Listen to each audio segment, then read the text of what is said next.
Daily news analysis with Bharat. తెలంగాణలో మళ్లీ Congress they అధికారం అంటున్నారు సీఎం రేవంత్ రెడ్డి. 100 సీట్లు పక్కాగా గెలుస్తామని చెప్తున్నారు. రేవంత్ చేసిన ఈ కామెంట్స్ ఇప్పుడు చర్చగా మారుతోంది. తెలంగాణలో ప్రస్తుతం 119 అసెంబ్లీ సీట్లున్నాయి. ఇందులో పాత బస్తీలోని 7 సీట్లు ఎంఐఎంవే.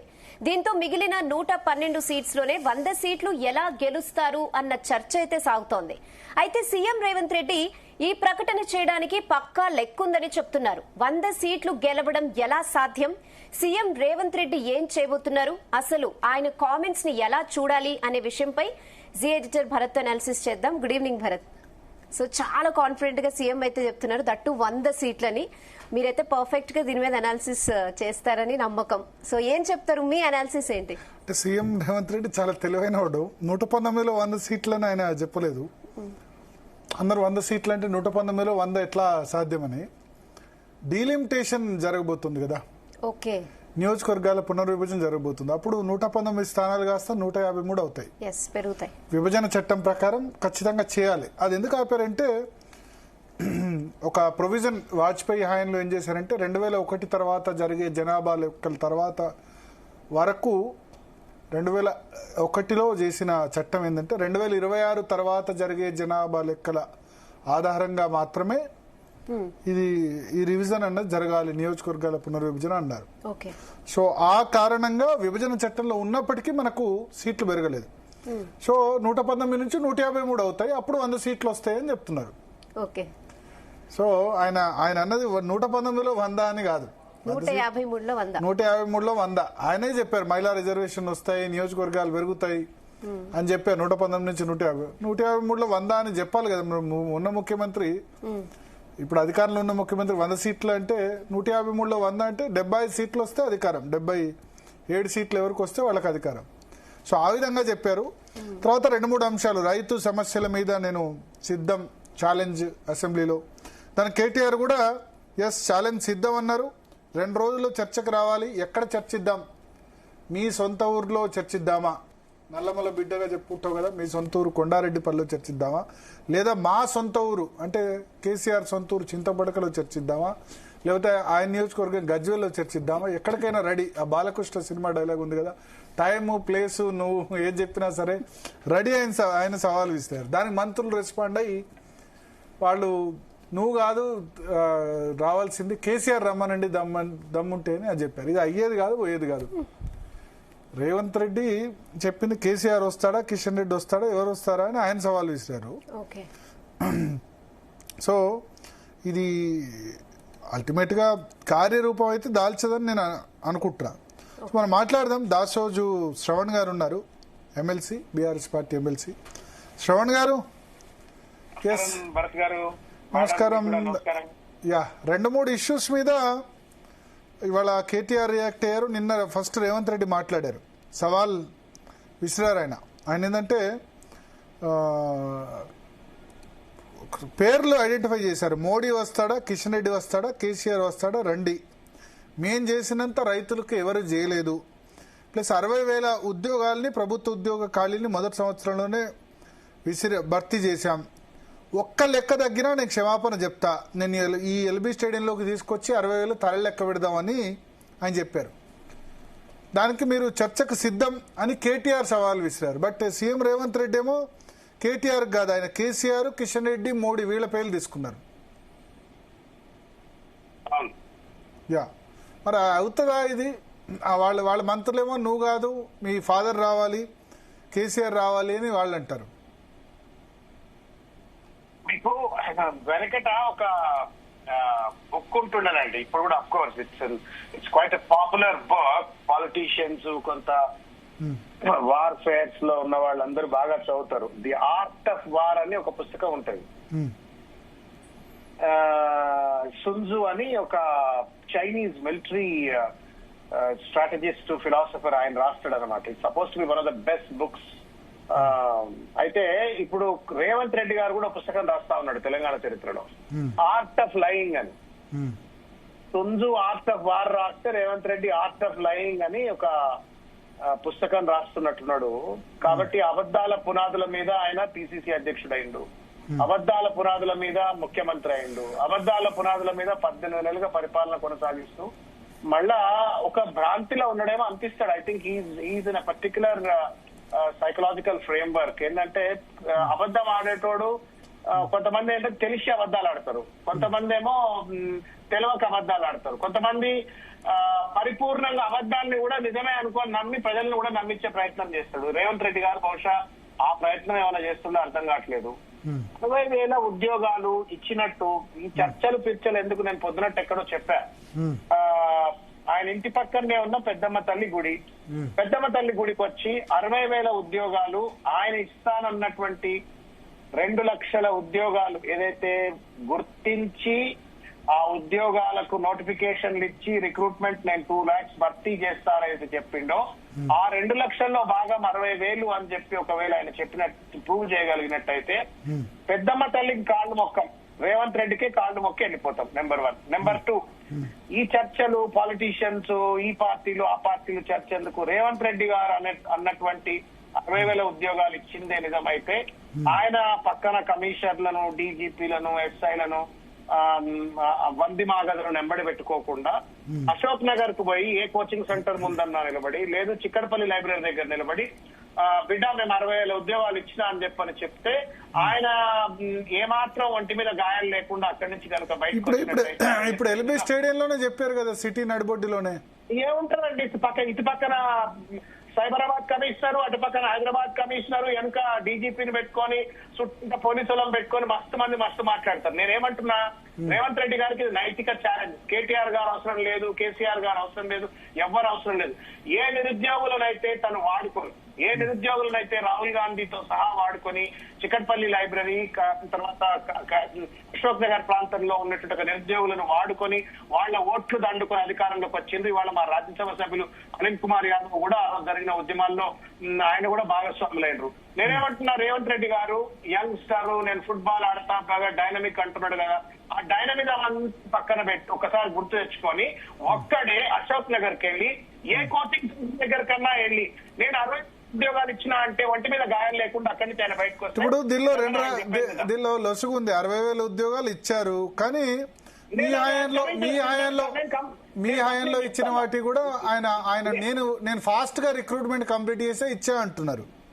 అన్న ఇప్పుడు ఎట్లుంటది అంటే వెనకట్టుకో సామెత ఉన్నది, ఏ దొడ్ల కడితే నా దొడ్ల ఇంత చాలన్నట్టున్నది రేవంత్ రెడ్డి ముచ్చట. నిరుద్యోగులకు వారు రేవంత్ రెడ్డి గారు ఇచ్చినటువంటి ఒక ప్రామిస్ ఏంటి అంటే వారు ఇచ్చిన యూత్ డిక్లరేషన్ లో చాలా స్పష్టంగా 2 లక్షల ఉద్యోగాలు in state government sector in 1 year అని చెప్పడం జరిగింది. దాంట్లో ఆయన అధికారంలోకి వచ్చిన తర్వాత రేవంత్ రెడ్డి గారు 29 ఫిబ్రవరి 24వ తారీఖు నాడు వారు పాత నోటిఫికేషన్ ను రద్దు చేసి 1162 టీచర్ పోస్టులకు భర్తీ చేసినారు. పాత 5,089 ఉంటే దానికి కొత్తవి కొన్ని యాడ్ చేసి మొత్తానికి 11,062 ఉద్యోగాలు ఇచ్చినారు. ఇది ఎడ్యుకేషన్ డిపార్ట్మెంట్ లో. హెల్త్ డిపార్ట్మెంట్ లో 28/6/2024 నాడు civil assistant surgeons 435 notification number 1/24. Assistant professors in health department notification number 2/24 dated 4/7/2024 vacancies 45. Lab technicians in health department grade 2 2050, అది కూడా 11 సెప్టెంబర్ 2024 నాడు ఇచ్చినారు. నర్సింగ్ ఆఫీసర్స్ నర్సులు 18/9/24 నాడు 2050 ఉద్యోగాలు, ఇది కూడా 4/24 నోటిఫికేషన్. ఫార్మాసిస్టులు నోటిఫికేషన్ నెంబర్ 5/24 డేటెడ్ 24/9/24 వేకెన్సీ 633. వెరసి మొత్తం కనుక తీసుకున్నట్టయితే 11,202 మాత్రమే రేవంత్ రెడ్డి గారు 18 నెలల అధికారంలో తాను గుర్తించి తాను ఇచ్చినటువంటి యొక్క నోటిఫికేషన్లు ఒకటి.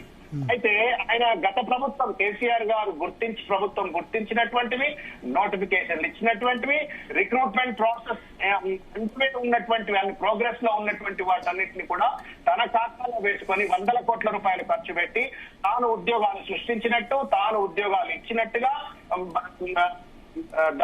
ఎల్బీ స్టేడియం సాక్షిగా అపాయింట్మెంట్ లెటర్లు ఇచ్చి ఏ దొడ్లే కడితేంది నా దొడ్లే ఇంతే చాలు అని చెప్పని తన ఖాతాలో వేసుకున్నాడు. దీంట్లో 2 మోసాలు. ఒకటి, ప్రభుత్వం సృష్టించినవి తన ఖాతాలో వేసుకుంటున్నాడు. రెండో మోసం ఏంటంటే తెలంగాణ నిరుద్యోగులకు 2 లక్షల ఉద్యోగాలు నేను ఇస్తా అని చెప్పిండు. ఇస్తా అని చెప్పిన పెద్ద మనిషి ఇవాళ 2 లక్షల్లో ఇవాళ మాట్లాడిన మాటలు మీరు కానీ నిన్న మాట్లాడిన మాటలు మీరు వింటే 1 లక్ష ఉద్యోగాలు ప్రైవేట్ సెక్టర్ లో క్రియేట్ చేసిన, 60,000 గవర్నమెంట్ సెక్టర్ లో క్రియేట్ చేసిన. సో దేర్ ఫోర్ ప్రాబబ్లీ ఆ 2 లక్షల ఉద్యోగాల్లో ఇంకొక 40,000 ఉద్యోగాలు ఇస్తే నా టార్గెట్ రీచ్ అవుతుంది అనేటువంటి ఒక భావనను స్ఫురించే విధంగా మాట్లాడుతా ఉన్నారు. ఇది ఇంకొకటి ఏంటి అంటే క్యాలెండర్ డిక్లేర్ చేస్తా అని చెప్పారన్నారు. మేనిఫెస్టోలో స్పష్టంగా అంత అద్భుతమైనటువంటి ఒక గ్రూప్ 1 నియామకాలు, గ్రూప్ 2 నియామకాలని డేట్లతో మీరు ఇష్టం వచ్చినట్టుగా ఆ రోజు అభయహస్తం మేనిఫెస్టో అని చెప్పని మేనిఫెస్టోలో పెట్టినారు. మీరు క్యాలెండర్ డిక్లేర్ ఎందుకు చేయలేకపోతా ఉన్నారు? ఒకటి. రెండవది, మీరు కనీసం ఏ డిపార్ట్మెంట్ లో ఎన్ని వేకెన్సీస్ ఉన్నాయని 18 నెలల కాలం నుండి ఎందుకు గుర్తించలేకపోతా ఉన్నారు రేవంత్ రెడ్డి గారు? ఏ కారణం చేత గుర్తించలేకపోతా ఉన్నారు? G.O. 29 it was a crime on the unemployees of Telangana BC, SC, ST, minority నిరుద్యోగుల పైన రేవంత్ రెడ్డి ప్రభుత్వం చేస్తున్న దాష్టికం. G.O. 29 పిల్లలు హైకోర్టు, సుప్రీంకోర్టులు అని చెప్పని కొట్లాడినప్పటికీ కూడా ఒక దున్నపోతు మీద నీళ్లు పడ్డట్టుగా ఒక మొండి వైఖరితోటి ఆ G.O. 29 అమలు చేస్తే అది మొత్తం కూడా లోపభూయిష్టం అయిపోయింది. నిర్వహణ అంతా కూడా ఇప్పుడు పాలైందన్నప్పటికీ కూడా ఒంటెద్దు పోకడతో ముందుకెళ్ళిపోయినాడు. ఆ గ్రూప్ 1 కండక్ట్ చేసిందంటే గ్రూప్ 1 నిర్వహణ కూడా తప్పుల తడకైపోయింది. వాళ్ళ హైకోర్టులో స్టే ఉందని, తెలుగు మీడియం వాళ్ళకి అన్యాయం, ఒకే సెంటర్ లో ఇష్టం వచ్చిన ఒకే రూమ్ లో ఉద్యోగాలు రావటం, మొత్తానికి పరీక్ష నిర్వహణ చేతగాలేదు, పనికిరాని జీవోలు పట్టుకొచ్చి జీవితాలతో తెలగాటమాడిండ్రు, క్యాలెండర్ ను డిక్లేర్ చేయలేదు, 11,000 ఉద్యోగాలు ఇచ్చి 60,000 ఉద్యోగాలు ఇస్తున్నా అని చెప్పని ఖర్గే సాక్షిగా లక్షల మంది ప్రజలు చూస్తుంటే అబద్ధాలు ఆడితే ఏ దేవుడిపై మరబెట్టుకోవాలి చెప్పండి? కంచె చేయడం వేస్తుందంటే ఇదే. ఇవాళ దొంగల అబద్ధం ఆడిండ్రు, లఫంగిలు అబద్ధం ఆడిండ్రు అంటే అరే తప్పకుండా ఆయన అని చెప్పొచ్చు. ముఖ్యమంత్రి నా కళ్ళ ముందే ఎన్ని నోటిఫికేషన్ ఇచ్చి నేను ఇప్పుడు తెలంగాణ విద్యార్థులు, నిరుద్యోగులు సమాజం ఏమైనా చెవులలో పూలు పెట్టుకుందా చెప్పని ఇక తిరిగిలేదా ఎడ్డోళ్ళ? నువ్వు ఇచ్చే నోటిఫికేషన్ నీ కళ్ళ ముందే కనబడుతుంది, నా కళ్ళ ముందే కనబడుతుంది. అయినా అబద్ధం ఆడుతున్నాడు ఏంటో అని అంటే భ్రాంతి అనమాట. ఉన్నది లేనట్టు, లేనిది ఉన్నట్టు భ్రాంతిని స్కిజోఫ్రెనియా అంటారు. రేవంత్ రెడ్డి గారు ఇవాళ ఆ స్కిజోఫ్రెనియా లాంటి వ్యాధితో బాధపడుతున్నారేమో నాకు అర్థం కావట్లేదు. But in any case it's a betrayal of Telangana youth, betrayal of unemployed and the students of Telangana youth. ఇది మోసం. ఇంకా దీనికి చర్చలు వాళ్ళు ఏమంటారంటే మీరు రిక్రూట్మెంట్ మీ హాయిలో సంవత్సరాల తరబడి జరిగింది, మేము చాలా ఫాస్ట్ గా కంప్లీట్ చేశాం. డిఎస్సి చూడండి 3 నెలల్లో కంప్లీట్ చేశాం. గ్రూప్ 1 2011లో చివరిసారి జరిగింది, దాన్ని కూడా ఇంత ఫాస్ట్ గా కంప్లీట్ చేసి రిజల్ట్ ఇచ్చింది మేము. బీఆర్ఎస్ లో 10 ఏళ్లలో ఒక్క గ్రూప్ 1 కూడా కాలేదు. గ్రూప్ 2 ఒకటే అయింది. డిఎస్సి చాలా ఫాస్ట్ గా 5,000 పోస్టులు 6,000 పోస్టులు కంప్లీట్ చేశాం. 5,000 నోటిఫికేషన్ రద్దు చేసి నువ్వు 5,000 యాడ్ చేసి 11,000 ఇచ్చినవాడి. నువ్వేమన్నావు? ఫస్ట్ ఇయర్ లో 25,000 డిఎస్సి టీచర్ ఉద్యోగాలు ఇస్తా అన్నావు. మరి ఎందుకు 5,000 యాడ్ చేసినావు? 20,000 ఎందుకు యాడ్ చేయలే? మీరు ఏమన్నారు? 25,000 ఉద్యోగాలు నేను డిఎస్సి ఫస్ట్ ఇయర్ ఇస్తా అన్నారు. 25,000 ఉద్యోగాలు ఫస్ట్ ఇయర్ డిఎస్సి లో ఇస్తా అని నువ్వు నోటిఫికేషన్ రద్దు చేసి నువ్వు 5,000 ఎందుకు యాడ్ చేసినావు? మరి voice that you could not know. ఒకటి. రెండవది, నువ్వు నిరుద్యోగులకు 4,000 రూపాయల పెన్షన్ ఇస్తా అని చెప్పన్నావు. ఎందుకు ఇవ్వలేకపోతా ఉన్నావు? మరి నువ్వు 2 లక్షల ఉద్యోగాలు ఇవ్వలే, పక్కకు పెడదాం. సరే, నీ అన్నట్టు ఎకనామిక్ డిస్ట్రెస్ ఉండొచ్చు, గత ప్రభుత్వం చేయలేదు, నేనేదో చేస్తున్నాను. మరి నువ్వు అన్నటువంటి ఒక మంత్లీ అన్ఎంప్లాయ్మెంట్ అలవెన్స్ 4,000 రూపీస్ ఎందుకు ఇవ్వలేకపోతా ఉన్నావు? నువ్వు ఎలా ఇచ్చారా? కాంగ్రెస్ మేనిఫెస్టోలో పెన్షన్ 4,000 చేస్తామంటున్నారు. మంత్లీ అన్ఎంప్లాయ్మెంట్ అలవెన్స్ ఉందా ఈసారి? Monthly unemployment allowance of 4,000 rupees is a promise that was declared by Priyanka Gandhi. Okay, ఇది యూత్ డిక్లరేషన్. ఇది ఎందుకు ఇవ్వలేకపోతా ఉన్నారు? ఓకే. తర్వాత పాలమూరు, తెలంగాణ, మహాత్మా గాంధీ శాతవాహన యూనివర్సిటీస్ అన్ని కూడా ఇంటిగ్రేటెడ్ యూనివర్సిటీస్ గా డిక్లేర్ చేస్తామని చెప్పారన్నారు. ఆ తర్వాత యూత్ కమిషన్ ద్వారా 10 లక్షల రూపాయల ఇంట్రెస్ట్ ఫ్రీ లోన్స్ ఇస్తామన్నారు. ఇంటిగ్రేటెడ్ యూనివర్సిటీస్ ఆదిలాబాద్, ఖమ్మం, మెదక్ అన్నారు. IIT 4 ఇంకా పెడతా అన్నారు. సార్ ఇప్పుడు ఏదో స్పోర్ట్స్ యూనివర్సిటీ అంటున్నారు, ఆ యంగ్ ఇండియా స్కిల్ యూనివర్సిటీ అన్నారు. అదో పెద్ద కథ. అందుకే దాని గురించి మళ్ళీ డీప్ గా మళ్ళీ ఎప్పుడైనా చర్చ చేయొచ్చు. తర్వాత 75% రిజర్వేషన్లు ప్రైవేట్ సెక్టర్ లో యూత్ లకు ఇస్తాము అని చెప్పని అన్నారు. ఎక్కడ పోయింది అది? గవర్నమెంట్ ట్యాక్స్ రిబేట్స్ తీసుకున్న వాళ్ళు, ప్రభుత్వ భూములు తీసుకున్నట్టు ప్రైవేట్ సెక్టర్ లో 75% రిజర్వేషన్ స్థానికులకి ఇస్తా అని చెప్పని వాగ్దానం చేసిండ్రు. ఇవన్నీ నేను ఏమంటున్నానంటే రేవంత్ రెడ్డి గారు ప్రాబ్లం వల్ల ఏంటి అంటే తను గట్టిగా మాట్లాడితే, తన మీటింగ్లలో ఇష్టం వచ్చినట్టుగా పొన్ను పార్టీలను తిడితే ఇక ఆయన ఏ అబద్ధం ఆడినా కానీ చలమణి అవుతుంది అనుకుంటారు. But these are all records. We are in digital era. ప్రతి ఒక్క మాట కూడా రికార్డ్ అయి ఉంటది. నువ్వు గత ప్రభుత్వం చేయలేదు. గత ప్రభుత్వం 1,65,000 ప్రభుత్వ ఉద్యోగాలు ఇచ్చింది. దాదాపు 20 లక్షల ప్రైవేట్ ఉద్యోగాలు టీఎస్ ఐపాస్ ద్వారా ఇచ్చింది. దాదాపు 50,000 కోట్ల రూపాయల పెట్టుబడిని దాదాపు 3 లక్షల కోట్ల ప్రైవేట్ సెక్టర్ ఐటీ ఇన్వెస్ట్మెంట్స్ కు తీసుకుపోయింది. ఇవన్నీ కూడా రికార్డ్స్ లో ఉన్నాయి. నేనెట్టున్న స్టాటిస్టికల్ డేటా ఏంటి? 32 డిపార్ట్మెంట్లే ఉన్నాయి ప్రభుత్వం. ఏ డిపార్ట్మెంట్ లో ఎన్ని ఉద్యోగాలు వచ్చేటువంటి 2 ఏళ్ళు 3 ఏళ్ళు 4 ఏళ్ళు 5 ఏళ్ళలో ఖాళీలు ఏర్పడతాయని చెప్పాలి. వైట్ పేపర్ ఎందుకు డిక్లేర్ చేయట్లేదు? ఇట్లా అడిగినా అపోజిషన్ లో కూర్చొని బీఆర్ఎస్ ప్రభుత్వాన్ని, కేసీఆర్ గారి ప్రభుత్వాన్ని మీరు కాంగ్రెస్ లో ఉండగా పొద్దున్నే అడిగారు డిక్లేర్ చేయి వైట్ పేపర్, డిక్లేర్ చేయి ఎన్ని ఖాళీలు అని చెప్పని. 10 నెలలు గవర్నమెంట్ డిక్లేర్ చేస్తలేవు రేవంత్ రెడ్డి గారు. వాట్ ఈస్ రేవంత్ రెడ్డి గారు? ఎందుకండి ఛాలెంజ్లు? మళ్ళీ నేను ఒక్కటి తక్కువైనా నగనీరు సినిమా డైలాగులు ఎందుకండి? ఒక్కడు కాదు 100 మందికి ఒక్కటి తక్కువైనా రావద్దు అన్నట్టుగా నేను అది ఇట్స్ డేటా. నువ్వు ఇచ్చింది ఎడ్యుకేషన్, హెల్త్ డిపార్ట్మెంట్. ఇవి తప్ప నువ్వు పాత ఉద్యోగాలే నువ్వు భర్తీ చేసి నీ దాంట్లో వేసుకుంటే ఇది అని చెప్పి ఇక నువ్వు వంచన అయితే కదా, మోసం అవుతుంది కదా. నిన్ను నమ్మి మొత్తం నిరుద్యోగ యువకులంతా బస్సులు వేసుకొని ఊట్లు తిరిగి నీకు ఓట్లు వేయించింది. ఇవాళ ఏం చెప్తున్నావు? వచ్చిన తర్వాత పాత ప్రభుత్వ ఉద్యోగాలు నీ ఖాతాలు వేసుకొని నేను ఇచ్చినా అని చెప్పి నువ్వు సంఖ్యలు గుద్దుకోమంటున్నావు. ఓకే, గట్టిగా అడిగితే ఛాలెంజ్ అంటున్నావు. బట్ ఇవాళ కేటీఆర్ ఛాలెంజ్ విసిరారు, ఎక్కడైనా సిద్ధమని చెప్పి రైతు సమస్యల మీద మిగతా వాటి మీద. సార్ ఇప్పుడు నేనేమంటున్నా, వాళ్ళేమో కేటీఆర్ కాదు కేసీఆర్ రావాలని వాళ్ళు అంటారు. సార్ అకల్ మన్ కు ఇషారా కాఫీయే సార్, అకల్ మన్ కు ఇషారా కాఫీయే. నేనేమంటున్నా అంటే కేసీఆర్ గారు ఎందుకు రావాలా, కేటీఆర్ ఎందుకు రావాలా? నేనేమంటున్నా రేవంత్ రెడ్డి గారు చిత్తశుద్ధి కలిగినటువంటి ఒక బాధ్యత కలిగినటువంటి నిబద్ధత కలిగినటువంటి ఒక ముఖ్యమంత్రి అయితే ఒకసారి ఆయన ఏం డిక్లరేషన్స్ చేసినాడు అధికారంలో రాకముందు, ఒకసారి ఆయన అతి విస్తృతమైనటువంటి ఒక మేనిఫెస్టో ఏంటి అని చెప్పని ముందు పెట్టుకొని ఒక చెక్ లిస్ట్ ప్రకారంగా ఏది వాగ్దానం గట్టిగా చేసినా, ఏం ప్రజలను ఏ రకంగా నేను ప్రలోభపరిచినా, ఇప్పుడు నేను ఏం చేస్తున్నా అని చెప్పని తన ఆబ్జెక్టివ్ అనాలిసిస్ చేసుకొని నేను ఎట్లా ఫుల్ఫిల్ చేస్తా అని చెప్పని వాగ్దానాలు ఇచ్చేది పోయి అడిగిన వాళ్ళను ఇష్టం వచ్చినట్టు బూతులు మాట్లాడి తిడితే అరే రారా బై లెక్కలు తెలుసుకుందాం మరి ఇదే కథ అని చెప్పని ఇటువంటి మాట్లాడుతూ ఉన్నారు. నీవు ఇవ్వాలి అధికారంలో ఉన్న వాడికి ఓర్పు ఉండాలా, సంవయనం ఉండాలా, అనుభవం ఉండాలా, ఇచ్చిన వాగ్దానాన్ని అమలు చేసేటువంటి నిబద్ధత ఉండాలా. ఏం చేయాలని చెప్పండి. ఇక ఎవరో క్రిమినల్సో లేకపోతే చీటర్సో లేకపోతే ఎవరో బ్యాంక్రప్ట్ ఫైనాన్షియల్ ఫ్రాడ్ చేసేటోడు తప్పుడు లెక్కలు తప్పుడు మాటలు మాట్లాడితే అనుకోవాలా. But my chief minister is someone who has taken the oath on Indian constitution. భారత రాజ్యాంగం మీద ప్రమాణం చేసిన నా ముఖ్యమంత్రి నువ్వు ఇయ్యని ఉద్యోగాలు నువ్వు ఇచ్చినట్టుగా పక్క ప్రభుత్వం గుర్తించిందని నీ ప్రభుత్వం గుర్తించినట్టుగా నువ్వు ఖాతాలో వేసుకొని మోసం చేస్తే నేను ఎవరికి చెప్పుకోవాలి చెప్పండి? నేను ఒక్కసారి రేవంత్ రెడ్డి గారికి నేను ఒకటే విజ్ఞప్తి చేస్తా ఉన్నా. మీరు మీ పార్టీలో మీ పదవులను పొందడం కోసం మీరు రకరకాల విన్యాసాలు చేయొచ్చు, ఇంగి జంపులు చేసిండ్రో ఇంకేం జంపులు చేసిండ్రో మీరు అధికారంలోకి వచ్చిండ్రు. ఇమోషనల్ గా నిన్ను నిరుద్యోగ యువకులు నమ్మినారు రేవంత్ రెడ్డి గారు, ఇమోషనల్ గా నమ్మినారు. రాహుల్ గాంధీ గారు అశోక్ నగర్ చౌరస్తాకు వచ్చి అక్కడ కూర్చున్నప్పుడు రాహుల్ గాంధీ అంటే ఒక మ్యాన్ ఆఫ్ వర్డ్స్ అని చెప్పని నమ్మి రేవంత్ రెడ్డి చెప్తున్న మాటలు నమ్మినా నమ్మకపోయినా రాహుల్ గాంధీ లాంటి పెద్ద మనిషి అక్కడికి వచ్చి కూర్చున్న తర్వాత నమ్మి నీకు ఓట్లేసినారు, నమ్మి నీకు పక్క వాళ్ళందరినీ ఇన్ఫ్లుయెన్స్ చేసే విధంగా బస్సులు కట్టుకొని యాత్రలు చేసి మరీ నీకు ఓట్లు ఇచ్చినారు. నువ్వు ఇవాళ అబద్ధం లెక్కలు తిక్కడం ఎంతవరకు న్యాయం చెప్పండి? చర్చకు వస్తాడా రాడు, ఛాలెంజ్ స్వీకరిస్తాడా స్వీకరించి పక్కన పెట్టండి. నేను మీలాంటి మీడియా పెద్దలు మీరు ప్రత్యక్ష సాక్షి జరుగుతున్నటువంటి ప్రతి ఒక్క దానికి కూడా మీరు భారత్ గారు సీనియర్ జర్నలిస్టులు మీకు అన్ని తెలుసు. మీరు మిమ్మల్ని ఎమోషనల్ గా నమ్మి ఓట్లు ఇస్తున్నారు ప్రజల.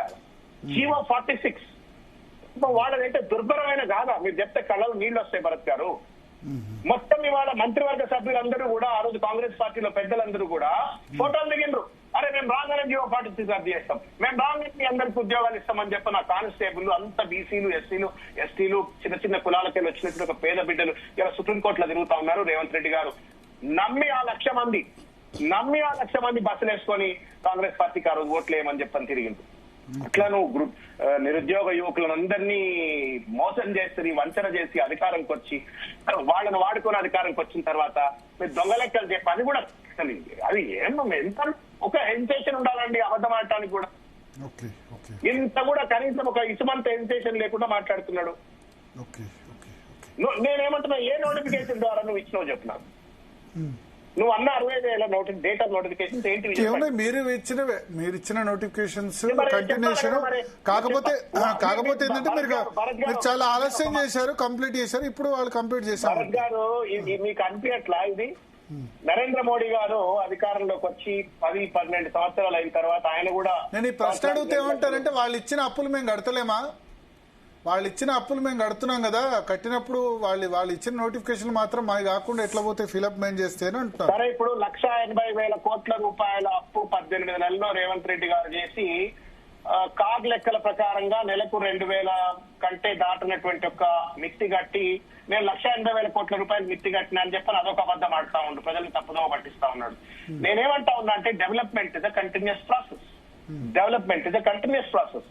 ఏం మాట్లాడుతా ఉన్నాడు రేవంత్ రెడ్డి? నువ్వు 4 లక్షల కోట్లు పెట్టి 8 లక్షల కోట్లు అప్పని చెప్పని ప్రజలను మభ్య పెట్టి అబద్ధం ఆడుతా ఉన్నాడు. 10,000 ఉద్యోగాలు ఇచ్చేసి నేను 60,000 ఉద్యోగాలు ఇచ్చినా అని చెప్పని ప్రజల్ని మభ్య పెట్టి అబద్ధాలు ఆడుతా ఉన్నాడు. బట్ యూ సే దట్ నువ్వు ఉన్నట్టు చెప్పబ్బా. పర్ క్యాపిటల్ ఇన్కమ్ కేసీఆర్ అధికారంలోకి వచ్చినాడు 1,17,000 కోట్లు ఉండే, ఆయన గడ్డ దిగినాడు 3 లక్షల కోట్ల రూపాయలు అయింది. జిఎస్డిపి 4.5 లక్షల కోట్లు ఉన్నది 15 లక్షలు అయింది. నేను వచ్చిన తర్వాత ఇప్పుడు ఈ 5 ఏళ్లలో నేను 20 లక్షలు తీసుకుపోతా అని చెప్పి తీసుకోమో. ఈ 18 నెలల్లో what is the progress that you record in పొద్దున లేస్తే కేసీఆర్ మీద, కేటీఆర్ మీద, హరీష్ రావు మీద, వాళ్ళ మీద దుమ్మెట్టి పోస్తే కొత్త ఉద్యోగాలు సృష్టిస్తాం, కొత్త సృష్టిస్తాం. రైతులకు ఏమైనా న్యాయం చేస్తావా అని చెప్పి నిన్న స్పీచ్ లో కూడా నాకు అనిపించింది, నేను మాట్లాడుతుంటే కూడా అన్నపూర్ణ పేరు మార్చొద్దు అని నేను అడిగినాము. తర్వాత మా కార్పొరేటర్లు తలసాని గారు వీళ్ళందరూ పోయి ధర్నా చేసేది. వాళ్ళని పట్టుకొని తంటనట ఇందిరాగాంధీ ప్రాశస్త్యం తెలుస్తుంది అని మాట్లాడుతున్నాడు. అన్నపూర్ణ పేరు మార్చకయా, మాకు కొంత స్పిరిచువల్ సెంటిమెంట్ ఉన్నది, మాకు శివుడిది అన్నపూర్ణమ్మ అంటే అన్నం పెట్టే అమ్మ అని చెప్పని వాళ్ళు మాట్లాడితే వాళ్ళని ఇందిరాగాంధీ ప్రాశస్త్యం తెలుస్తుంది అని చెప్పని మాట్లాడి ఏం మాటలండి అవి? ఏం మాటలు, ఏం చేతలు, ఏం అబద్ధాలు ఇవి? ఒక ముఖ్యమంత్రి హోదాలో ఉన్నటువంటి ఒక పెద్దలు మాట్లాడేదే ఇది. మీలాంటి పెద్దలైనా నేను ఒకటే విజ్ఞప్తి చేస్తున్నా భరత్ గారు, మీలాంటి పెద్దలైనా మీరు మీడియా పెద్దలుగా మీరన్నా గడ్డి పెట్టాలి ఇటువంటి వాళ్ళకు. Because you have completed 18 months, you are left with hardly 3 years of time.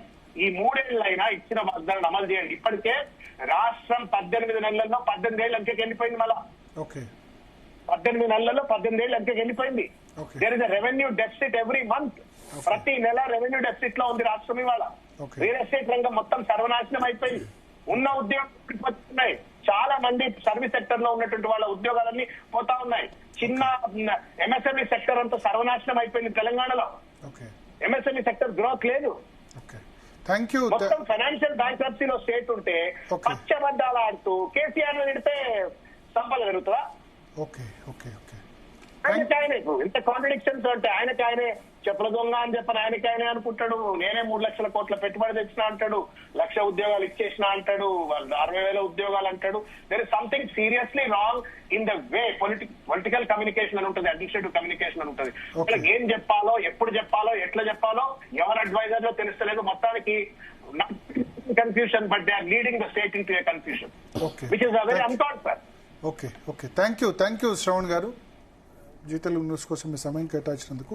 రాణి రుద్రమ గారు ఉన్నారు, బీజేపీ రాష్ట్ర అధికార ప్రతినిధి. రాణి రుద్రమ గారు నమస్కారం. భరత్ గారు నమస్కారం. కిషన్ రెడ్డికి కూడా సవాల్ విసిరారు నిన్న. లెక్క పెట్టుకోండి వచ్చి 60,000 ఉద్యోగాలు ఇచ్చామా లేదా ఒకటి. రెండోది రైతుల మీద ఇంతవరకు ఎవరన్నా పాటు పడిన వ్యక్తి ఎవరైనా ఉన్నారు అంటే అది మా ప్రభుత్వమే. కిషన్ రెడ్డికి కేసీఆర్ వస్తారా, కిషన్ రెడ్డి వస్తారా, నరేంద్ర మోడీ వస్తారా, ఎవరు వస్తారో రండి అన్నారు. ఒకటి మొదటి అంశం ఏంటంటే భరత్ గారు, తెలంగాణ ప్రజలు ఒక అధికారాన్ని ఇచ్చింది. ఇవాళ ఉన్నటువంటి కాంగ్రెస్ పార్టీకి కావచ్చు, గతంలో ఉన్నటువంటి బీఆర్ఎస్ పార్టీకి కావచ్చు, అధికారాన్ని ఇచ్చింది పరిపాలన చేయడం కొరకు. వీరిచ్చినటువంటి హామీలు నమ్మి వాళ్ళు ఓటేసింది, ఆ హామీలు వీళ్ళు నెరవేరుస్తారనేటువంటి ఒక నమ్మకంతో. అంతే తప్ప పొద్దుకులా పక్క పార్టీ వాళ్ళని పట్టుకొని ప్రతిపక్షాలను పట్టుకొని నువ్వొస్తావా చర్చకు ఎక్కడ కూర్చుందామని అనడానికి కాదు. మీరు ప్రభుత్వంలో ఉన్నారు. నేను ఒక ప్రశ్న చాలా సూటిగా ముఖ్యమంత్రి గారిని అడగదలుచుకున్నా. నిజంగా చర్చలో కూర్చుంటే వీళ్ళని రోడ్డు మీద నిలబెట్టచ్చు. ఎందుకంటే ఇవాళ మీరు ఫస్ట్ ఎంప్లాయ్మెంట్ విషయం తీసుకోండి.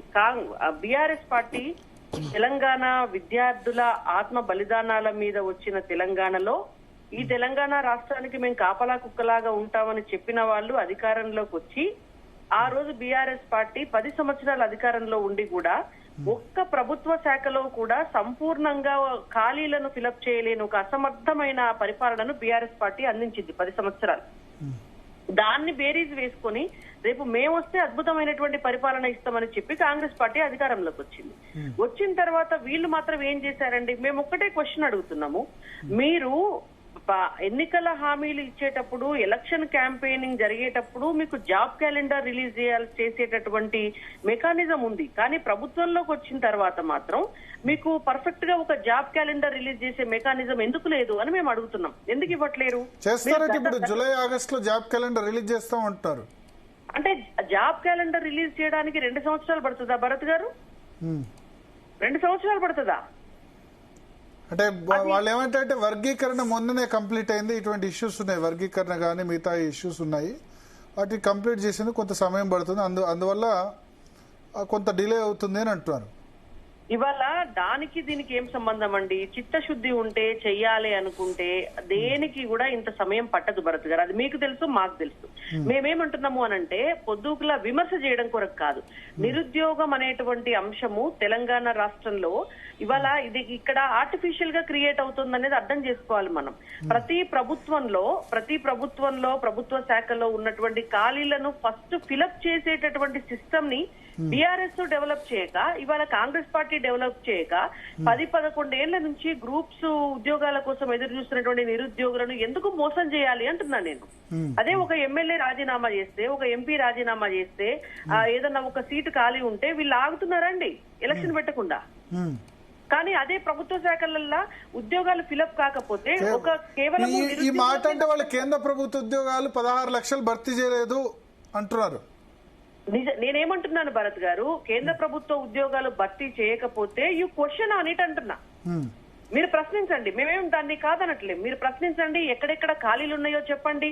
నిజంగానే కేంద్ర ప్రభుత్వం భర్తీ చేయకపోతే అందరం కలిసి ఎట్లా భర్తీ చేయాలనో పోరాటం చేద్దాం. ఇవాళ పొద్దున్నే నేను ఒక వార్తాపత్రికలో ఒక పేపర్ లో న్యూస్ చూశాను. కేంద్ర ప్రభుత్వ ఉద్యోగాలలో మంచి జీతభత్యాలు ఉన్నాయి, అయినా కూడా అవేర్నెస్ లేకపోవడమో లేకపోతే ఆసక్తి చూపించకపోవటమో వల్ల చాలా మంది తెలుగు రాష్ట్రాల్లో ఉన్నటువంటి నిరుద్యోగులు అసలు కేంద్ర ప్రభుత్వ ఉద్యోగాల కోసం అప్లికేషన్ కూడా పెట్టట్లేరు అనే వార్త ఇవాళ ఒక ప్రధాన దినపత్రికలో ఫ్రంట్ పేజ్ వార్త చూశాను. నేనేమంటున్నా అంటే నిజంగా అక్కడ కాలేదనుకోండి, మనం కొట్లాడదాం, అయ్యేటట్టు చేద్దాం. కానీ మీరు నువ్వంటే నువ్వు అని క్వశ్చన్ చేస్తావు. అంటే ఇప్పుడు ఫర్ ఎగ్జాంపుల్ అక్కడ అయినాయో కాలేదో అంది, అక్కడ కాకపోతే మీరు ఇక్కడ చేయరా? తెలంగాణ రాష్ట్ర నేపథ్యం వాళ్ళకి మమ్మల్ని క్వశ్చన్ చేసే నైతిక హక్కు లేదు. వాళ్ళు చాలా ప్రజలకు కూడా లేదా? వీళ్ళని ప్రశ్నించే నైతిక హక్కు తెలంగాణ ప్రజలకు కూడా లేదా?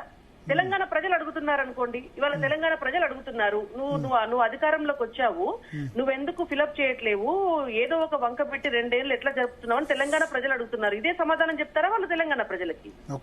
నేనేమంటున్నా అంటే నిబద్ధత, నిజాయితీ, మనం దేనికోసము కొట్లాడి తెలంగాణ రాష్ట్రం తెచ్చుకున్నాము అనే ఆలోచన ఉంటే ఆ ఆలోచన గతంలో బీఆర్ఎస్ పార్టీకి లేదు, ఇవాళ కాంగ్రెస్ పార్టీకి కూడా లేకపోతే ప్రజలు బీఆర్ఎస్ పార్టీకి చెప్పిన సమాధానాన్ని రేపు కాంగ్రెస్ పార్టీకి కూడా డెఫినెట్ గా చెప్తారు. ఇది నిరుద్యోగులకు సంబంధించినటువంటి అంశం, ఉద్యోగాలకు సంబంధించిన అంశం. రెండో అంశం మీరు అన్నారు వ్యవసాయం. రైతుల పట్ల మాకు బాగా మేము శ్రద్ధగా చేస్తున్నాం, మాకంటే అద్భుతంగా ఎవరు చేయలేదని నిన్న ముఖ్యమంత్రి గారు అన్నారు అని అన్నారు మీరు. నేను ఒకటే మాట చెప్తాను భరత్ గారు, అసలు వీళ్ళు రైతు భరోసా కింద ఒక హామీ ఇచ్చి నువ్వు ఆ హామీనే ఈ రోజు వరకు సంపూర్ణంగా నెరవేర్చలేదు. రైతు రుణమాఫీ హామీనే నువ్వు సంపూర్ణంగా నెరవేర్చు. అంటే రుణమాఫీ దేశంలో ఏ రాష్ట్రం కూడా 20,000 కోట్లు ఒకటే విడతలో చేయలేదు, అది రికార్డ్ తెలంగాణ రాష్ట్రం అని అంటున్నారు. మీ వాయిస్ బ్రేక్ అవుతుంది. దేశంలో ఏ రాష్ట్రంలో కూడా రుణమాఫీ 20,000 కోట్ల రూపాయలు ఒకటే రాష్ట్రం ఒకటే విడతలో చేసింది లేదు అని అంటున్నారు. భరత్ గారు మీ వాయిస్ బ్రేక్ అవుతుంది. ఒక్కసారి పీసీఆర్ చూడండి, రాణి రుద్రమ గారి వాయిస్ మళ్ళీ ఒకసారి కనెక్ట్ చేయండి. మనతో పాటు డిప్యూటీ స్పీకర్ కాబోయే డిప్యూటీ స్పీకర్ రామచంద్ర నాయక్ గారు ఉన్నారు. పీసీఆర్ మళ్ళీ రాణి రుద్రమ్మ గారిని కూడా లైన్లో తీసుకోండి. రామచంద్ర నాయక్ గారు విన్నారు కదా? నమస్కారం భరత్ గారు. వారి వాయిస్ క్లారిటీ రాలేదు, బట్ మీరు అడుగుతున్న విషయాలు అయితే కొంత క్లారిటీగా వినబడ్డాయి. సరే, ఏదేమైనా కేటీఆర్ అన్నారు ఇవాళ ఛాలెంజ్ రెడీ. ఎక్కడికి కొండారెడ్డిపల్లికి వస్తారా, చింతమడకు వస్తారా, గజ్వేల్లో చూస్తారా, 2 days లో రెడీ ప్రిపేర్ అయ్యేందుకు 72 hours టైం ఇస్తున్నామని అన్నారు. ఇప్పుడు కేటీఆర్ గారి హావభావాలు, కేటీఆర్ గారి అహంభావాలు, ఆయన అహంతో మాట్లాడే భాష అంతా ప్రజలు, తెలంగాణ ప్రజలు గత 18 నెలలుగా చూస్తూనే ఉన్నారు. మా ముఖ్యమంత్రి గారు చెప్పిన హామీలన్నీ నెరవేర్చుకుంటూ ధైర్యంగా మేము ముందుకు పోతున్నాం. దానికి రైతు ప్రభుత్వంగా రైతులకు ఇవ్వాల్సిన హామీలు నెరవేర్చారు చెప్పినా అంటే మహిళలకు ఇచ్చారా, లేకపోతే పెన్షన్ ఏ హామీ నెరవేర్చలేదో చెప్పండి. ఒక పెన్షన్ తప్ప, పెన్షన్ మహిళలకు 2500 ఇస్తామన్నారు, ఇచ్చారా? ఆ 2 స్కీమ్స్ తప్ప మిగతా ఇచ్చారా? ఇప్పుడు ఒకటండి భరత్ గారు, 2 లక్షల ఉద్యోగాలు సంవత్సరంలో భర్తీ చేస్తామన్నారు, చేశారా? ఇప్పుడు వాళ్ళు నిధులు 10 లక్షల కోట్ల అప్పులు చేసినట్టు ప్రజల మీద భారం పెట్టి ప్రజాధనాన్ని మొత్తం కొల్లగొట్టి, అదే విధంగా మరి ఇప్పుడు మళ్ళీ ఆ అప్పులు చేసే రాష్ట్రాన్ని ఇబ్బంది పెట్టడం అవసరమా? లేకపోతే ఉన్న దాంట్లో పథకాలని ఒక్కొక్కటిగా ప్రజల్లో చేరవేయడం మరి ముఖ్యమా అనేది మా ముఖ్యమంత్రి గారు, మా ప్రభుత్వం అందరూ కలిసికట్టుగా ముందు ఆలోచించుకుంటూ ఒక్కొక్కటిగా అమలు చేస్తున్నాం. అదే విధంగా వారు ఎన్ని హామీలు ఇచ్చిందని చెప్పి వాళ్ళు ఈరోజు చర్చకు వస్తానికి, ఆయన పొంగనాలు కొట్టడానికి వస్తున్నాడు. ఒకటే, వారు ఏదైనా హామీ అమలు చేసి ఉంటే ఈ హామీ మేము అమలు చేసినాం. దళిత బంధు చేసిందా, ఇంటికి ఒక ఉద్యోగం చేసిందా, ఒక డబుల్ బెడ్రూమ్ చేసిరా, 3 ఎకరాల భూమి చేసిరా, దళిత డిప్యూటీ సీఎం చేసిరా, హుసేన్ సాగర్ మరి కొబ్బరి తయారు చేసిరా. రైతు రుణమాఫీ మొత్తం 2 లక్షల వరకు ఉన్నాయన్నీ చేస్తున్నారు, కంప్లీట్ కాలేదు. రైతు భరోసా 15,000 ఇస్తామన్నారు, 1 year ఇవ్వలేదు. ఇప్పుడు 12,000 వరకు మాత్రమే చేశారు, 10 నుంచి 12,000 పెంచారు. పెన్షన్ ఇవ్వలేదు. ఒకటి భరత్ గారు, వారు ఒకటే అండి, నేను వారిని ప్రశ్నిస్తున్నా, నేనే కేటీఆర్ గారికి సవాల్ ఇస్తున్నా. వారు కేసీఆర్ గారు ఇచ్చిన హామీలు, స్వయంగా ప్రకటించిన హామీలు ఒకటే నెరవేర్చిరా. మేము ఈ రోజు దాదాపు 8 హామీలు మేము ప్రకటించినవి అమలు చేసినాం. అదే విధంగా వాళ్ళు చెప్పేదంటే రైతు బంధు మా ఎలక్షన్ హామీ కాదు, షాదీ ముబారక్, కళ్యాణ లక్ష్మి కాదు, మిషన్ భగీరథ కాదు, అవన్నీ నెరవేర్చామంటున్నారు. వాళ్ళు తెలంగాణ ప్రజానికానికి ఇచ్చింది 10 పైసలు అయితే వాళ్ళు కొల్లగొట్టింది 10 లక్షలు. ఈ రోజు పార్టీ ఉద్యమ సమయంలో వారికి ఆర్థిక స్థితిగతులు ఏంటిది, ఇప్పుడు వాళ్ళు 10 సంవత్సరాలు పరిపాలించిన తర్వాత వారి ఆర్థిక పరిస్థితి ఏ స్థాయిలో ఎదిగిందో తెలంగాణ యావత్ ప్రజానికానికి తెలిసిన విషయమే. ఈ రోజు 3-4 టీవీ ఛానళ్లు, 2-3 పేపర్లు, ఫామ్ హౌజులు ఈ రోజు ఇన్ని వచ్చినాయంటే వాళ్ళు ఎంత అవినీతి చేసి ఉంటే వచ్చి ఉంటది. వారి హయాంలో ప్రజలు నిజంగా మరి వీళ్ళకి ఆస్తులు పెరిగినప్పుడు ప్రజల ఆస్తులు కూడా పెరిగి ఉండాలి కదా. ఆనాడు వెరియేస్తే ఊరేని మాట్లాడిండు, కేంద్రం మీద ధర్నా అని చెప్పి చంద్రమందలో కూర్చుంటే ఇక్కడ వానకు తడిసి ఎండకు ఎండి మొత్తం మొలకలు వచ్చినాయి. వాళ్ళు కొనుగోలు చేసిన వరి ధాన్యం కేవలం 30 లక్షల టన్నులు మెట్రిక్ టన్నులు మాత్రమే. ఈ రోజు 2,80,00,000 మెట్రిక్ టన్నులు ధాన్యం మేము కొనుగోలు చేసినాం. ప్రతి గింజ ఒక దళారి రాణి రుద్రమ్మ గారు కూడా ఉన్నారు. రాణి రుద్రమ్మ గారు వినబడుతుందా ఇప్పుడు? వినిపిస్తోందండి. సో మేము ఒక 2-3 హామీలు తప్ప అన్ని పర్ఫెక్ట్ గా ఇంప్లిమెంట్ చేశామంటున్నారు రామచంద్ర నాయక్ గారు. ఈ ఉన్న ఆర్థిక పరిస్థితిలో నేను రుద్రమ్మ గారు కూడా అకౌంట్స్ విషయంలో వారి క్లారిటీ ఉన్నది. 8 లక్షల కోట్ల అప్పులు చేసిన దానికి సంవత్సరానికి దాదాపుగా ఒక్క నిమిషం రామచంద్ర నాయక్ గారు, 1,80,000 కోట్ల. రామచంద్ర నాయక్ గారు ఒక్క నిమిషం, రామచంద్ర నాయక్ గారు ఒక్క నిమిషం. రాణి రుద్రమ్మ గారు అడుగుతున్నారు మిమ్మల్ని. ఎస్ రాణి రుద్రమ్మ గారు, ఇప్పుడు రైతు భరోసా విషయంలో వీరు చెప్పినటువంటి హామీలు గనుక యాజ్ ఇట్ ఈజ్ గా నెరవేర్చి ఉంటే ఈ పార్టీకి ఒక్కొక్క రైతుకి 21,000 రూపాయలు వాళ్ళ అకౌంట్ లో పడాలండి. అవేమి పడలేదు ఒక్కొక్క ఎకరానికి. నేను చెప్పటం వీళ్ళు అధికారంలోకి వచ్చినటువంటి ఆనాడు ఉన్నటువంటి వర్షాకాలం పంటకి డబ్బులు ఇవ్వలేదు, ఆ తర్వాత వచ్చిన యాసింగ్కి ఇవ్వలేదు, ఆ తర్వాత వచ్చిన వానాకాలంకి ఇవ్వలేదు. ఈ సంవత్సరం యాసింగ్కి కొంతమందికి ఇచ్చారు, ఇప్పుడు వానాకాలంకి అందరికి ఇచ్చారు. ఎబో 15 అంటే బిలో 15 acres వరకు ఉన్నటువంటి వాళ్ళకి. అంటే ఈ లెక్కన ఒక్కొక్క ఎకరానికి ఒక్కొక్క రైతుకి వీళ్ళు 21,000 రూపాయల బాకీ ఆల్రెడీ ఉన్నారు. అది ఒకటి పక్కన పెట్టేస్తే రైతు కూలీలకి వీళ్ళు 12,000 రూపాయలు ఇస్తా అన్నారు. ఒక్క రైతు కూలీకి కూడా ఈ రోజు వరకు ఇవ్వలేదే రైతు భరోసా. ఒక్క కౌలు రైతులకు 15,000 ఇస్తా అన్నారు. ఒక్క కౌలు రైతుకు కూడా 15,000 ఇవ్వలేదే.